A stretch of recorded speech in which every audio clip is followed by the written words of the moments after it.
Frédéric Viard, bonjour. Bonjour. Vous êtes journaliste chez Beansport. Vous avez écrit Le rugby pour les nuls avec l'ancien rugbyman François Duboisset chez First Edition. Alors, vous connaissiez toutes ces expressions ? Oui, elles sont très connues. Oui, il y en a une que j'aime beaucoup qui n'était pas qui était pas là-dedans. C'était un entraîneur qui disait « Tu t'isoles, d'accord, mais pas tout seul ». Oui, c'est vraiment un sport pour faire cohésion. C'est vraiment un sport qui mise sur la solidarité. C'est vraiment le meilleur exemple du sport collectif parce que c'est un sport de combat collectif. Alors, c'est pas un sport de contact, c'est un sport de combat. Alors, c'est un sport de contact, mais c'est aussi un sport de combat, puisque un moment ou un autre sur le terrain, vous allez vous retrouver face à un adversaire qui a le ballon et vous venez lui arracher. Donc c'est plus seulement du contact, c'est du combat dans les règles. Hein. C'est pas du combat de rue, en tout cas ça ne l'est plus. Et c'est pas très compliqué à comprendre pour n'importe qui que vaut mieux s'affronter à plusieurs que tout seul face à plusieurs adversaires. On a plus de chances de s'imposer. Alors ça c'est pas compliqué, mais en revanche, les règles du rugby sont assez complexes. Alors, et elles évoluent d'année en année. Pourquoi c'est aussi difficile ? Est-ce qu'il y a précisément besoin d'un manuel comme celui que vous avez écrit pour comprendre le rugby ? Oui, j'espère qu'il y a besoin, parce que comme ça, il va se vendre. C'est assez complexe, parce que déjà, c'est un sport qui nous vient des Anglais. Les Anglais, ils ne savent pas faire les choses simplement. Vous savez, il y a toujours une petite guéguerre entre les Français et les Anglais dans le monde du rugby. Si on veut faire un petit peu d'histoire.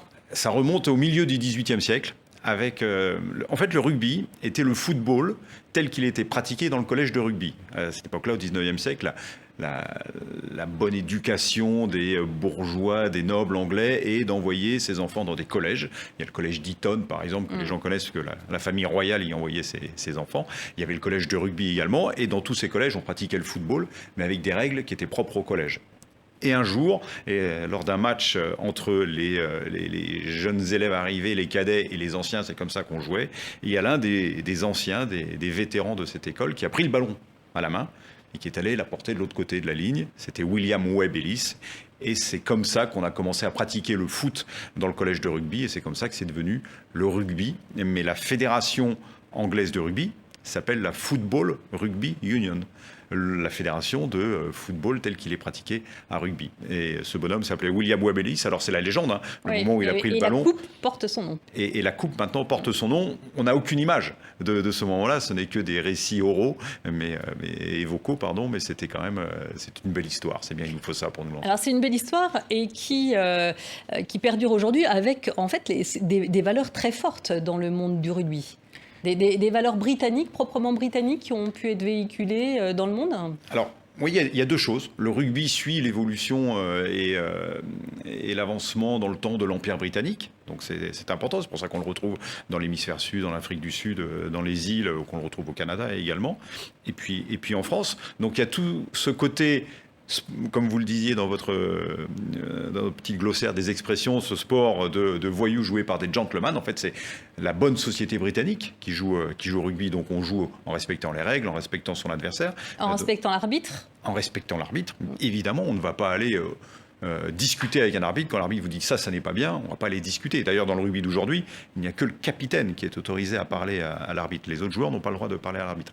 Il y a ça, et puis il y a cette spécificité du sport de combat collectif qui fait que si vous n'avez pas l'amour, entre guillemets, de votre voisin, de votre coéquipier, ça ne marchera pas. On dit que c'est un sport de liaison, le rugby. On se lie pour aller au contact. Dans une mêlée, tout le monde est lié. Quand on va arracher le ballon, tout le monde se lie. Et puis, c'est un sport de lien également, mais de lien affectif. Oui, ce qu'on se retrouve après le match. Et la troisième mi-temps est quasiment aussi importante que le match. Oui, il y a la troisième mi-temps, mais même pendant le match. Si vous êtes tout seul dans la boue avec le ballon et que vous avez 3 Irlandais qui viennent énervés pour vous l'arracher, votre voisin, s'il ne vous aime pas, il ne va pas aller vous défendre.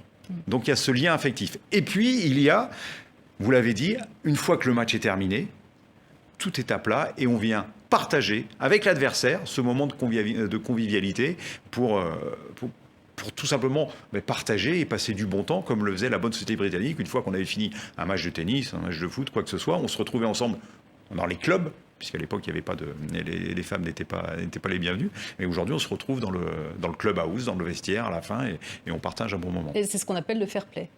C'est le fair play britannique, c'est ce que vous appelez la troisième mi-temps, parce qu'il y a ce qui se passe sur le terrain, mais ça ne s'arrête pas au terrain. Jean-Pierre Rive a une très belle phrase. Quand il parle du rugby, il dit que le rugby, c'est un ballon avec des hommes autour. Et quand il n'y a plus de ballon, il reste les copains. Et c'est important d'avoir ça aussi, de respecter l'adversaire. C'est pas parce qu'on lui a mis une grande claque à un moment pour lui attraper le ballon qu'on ne va pas le respecter une fois que le match est fini. Alors, le rugby s'est professionnalisé en 95. Est-ce que ça a changé les mentalités ? Ça change un petit peu les mentalités dans le rugby professionnel, effectivement, qui est très différent aujourd'hui de ce qu'il était il y a encore 30 ans. Il est devenu professionnel en 95. À partir du moment où il est professionnel, où on paye des joueurs, on attend de plus en plus d'eux qu'ils se comportent comme des professionnels, avec des entraînements réguliers, avec beaucoup plus d'attentes. Quand on voit aujourd'hui la Coupe du Monde, je vois des images de l'équipe de France, moi pour avoir suivi notamment la Coupe du Monde de rugby 99, et j'étais en immersion avec l'équipe de France pendant les 7 semaines, avec pas mal de portes ouvertes. Ça n'est plus le cas aujourd'hui. Donc on a tendance à s'enfermer un petit peu, on a tendance à starifier un petit peu plus certains joueurs. Là, je vois Antoine Dupont, on a besoin d'avoir des icônes. C'est quand même pas les mêmes salaires. Hein. Ça n'est pas les mêmes salaires, mais tout d'un coup, on a des joueurs qui sont un petit peu plus mis sur le devant de la scène. Donc, ça change un peu, mais comme ça reste à l'arrivée sur le terrain, qui est le cœur du jeu, ce sport de combat collectif, vous ne pouvez pas avoir une star et 14 bonhommes qui vont tourner autour pour le servir. Ça ne marchera pas. Ça peut fonctionner dans le foot, et ce n'est pas un reproche fait au foot, mais dans une équipe, quand vous avez Léo Messi, tout le monde est au service de Léo Messi. L'équipe de France ne pourra pas gagner la Coupe du Monde si tous les joueurs sont au service d'Antoine Dupont. C'est même l'inverse. Il faut qu'Antoine Dupont, avec son poste, soit au service de tous les autres joueurs.